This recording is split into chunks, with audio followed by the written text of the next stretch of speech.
Айтыңызчы, сизде президентке жакын адам катары көргөндөр бар да, анан бүгүнкү бизнес мүмкүнчүлүктөрүңүз эгер саясий жакындыксыз мүмкүн болмок беле, ишке ашмак беле? Бул бийлик, азыркы бийлик баарына берип атат. Мисалы, жекелемен эмес, как партиялык, мисалы, партия, мисалы, бир партиядан болгонсо. Менден башкалар көп таап атпайбы менден. Менден башкалар көп салып атат менден.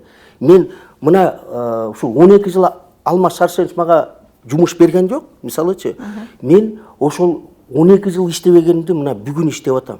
Күнү түн иштеп атам, мисалычы. Кыргызстанда жок проекттерден азыр 22-синде да бир проект беребиз, мисалычы. 5 жылдыз уш жерде Swiss Hotel, мисалы, французский Accor деген компаниянын 5 жылдызын мына чыгарып атабыз. Мамлекеттен, мисалы, мамлекетте мыйзам бар.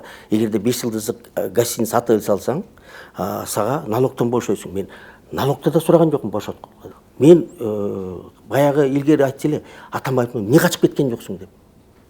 Мен өлчү жерим ушул жер. Мен койчу жерим ушул жер. Мисалычы, мен кыргызмын. Атам кыргыз. Анан мен ушул жерден каяка качам?